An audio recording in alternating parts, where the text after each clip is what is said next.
Thanks very much for staying with us. Time now for African News with me, Georgia Calvin-Smith. Tonight, debuting for a limited time only, Africa sees its first white head of a democratic state after Zambia's Deputy President Guy Scott temporarily takes over from the late Michael Sata. The leader's passing triggers a 90-day race to the polls to choose a permanent successor. Also, there are more calls for the international community to step up and do more to combat the spread of Ebola in West Africa. But there's also cautious optimism that some progress is being made. The WHO says fewer victims' bodies are being collected in Liberia. And Burkina Faso sees a second day of protests as demonstrators take to the streets of the capital, denouncing the president's moves to secure another term. First up, Zambia has begun a period of mourning for President Michael Sata. The 77-year-old leader's passing has also triggered a 90-day race for his replacement. In the meantime, the country is being run by Guy Scott, who's become Africa's first white head of a democratic state. Sata had held the top job since 2011. Zambia's President Michael Sata had become a shadow of his former self.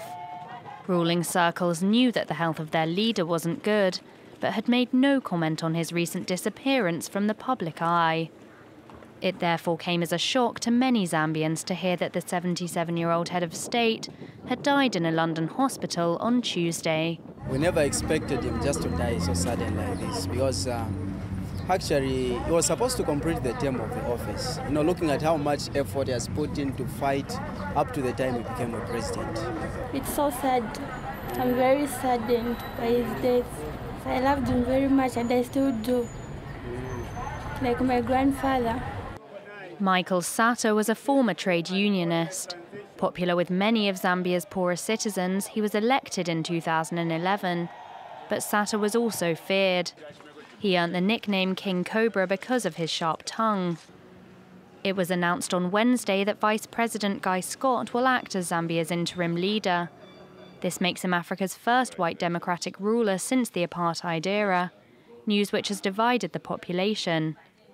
The constitution stipulates that in case of demise of the incumbent, the vice president takes over, so I don't see any problem with that. It's not right. You know, 50 years after independence, I think we're supposed to have our own indigenous person acting in that position, because this actually puts the country in a very awkward position. Guy Scott cannot currently run for president as his parents were not born in Zambia. With a new election scheduled for 90 days' time, the battle to govern the copper-rich nation has begun. The US ambassador to the United Nations wrapped up her tour of West Africa by visiting the UN's Ebola Emergency Response Headquarters in Ghana. Samantha Power first headed to Guinea, Liberia and Sierra Leone, the countries hardest hit by the deadly outbreak which has killed more than 5,000 people. Now, she's echoed the UN's response mission's calls for a more robust international response, whilst also praising the progress that has been made. On Wednesday, the WHO said that the rate of infections in Liberia appears to be slowing. Our Katerina Vitozzi tells us more from Monrovia. The national governments here in West Africa, along with their international partners, are starting to see some results in their efforts to contain this Ebola epidemic. The US response here in Liberia has been scaling up over the past 6 weeks since the launch of Operation United Assistance. We've seen 2 US military labs brought in country, and they've been cutting Ebola results times from about 6 days down to a matter of hours. They've also, the US military, been constructing Ebola treatment centres. 3 are now ready to be handed over to healthcare workers, with a further 9 currently still underway. Now, Samantha Power did say that there were still efforts that needed to be made, and the international community, who hadn't yet contributed, still had their part to play. But here on the ground, there has been some encouraging news from the Liberian Red Cross. The number of bodies of Ebola victims that they've been collecting in Monserrado County, now this is the county surrounding the capital Monrovia, they say they've seen the number of bodies they've been collecting dropping over the past 4 weeks. Late September, they said they collected around 300 bodies per week. This week, they say they've collected about 100. Now, this could mean either an absolute drop in the number of Ebola cases in that area, or it could mean that more Ebola patients are turning up and putting themselves in Ebola treatment units. Both of those is good news. Both of those mean that infection rates and the infection of other people is greatly diminished. Katerina Vitozzi there for us in Monrovia. In other news, in Burkina Faso, the outcry against the prospect of Blaise Compaore's return for another term has kept up momentum. Thousands of protesters marched through Ouagadougou for a second day on Wednesday, denouncing the president's bid to rewrite the constitution to his own ends. Our correspondents were there. Once again, the crowd is dense. The heart of the nation is occupied by protesters. They have all come to say no to Blaise Compaore.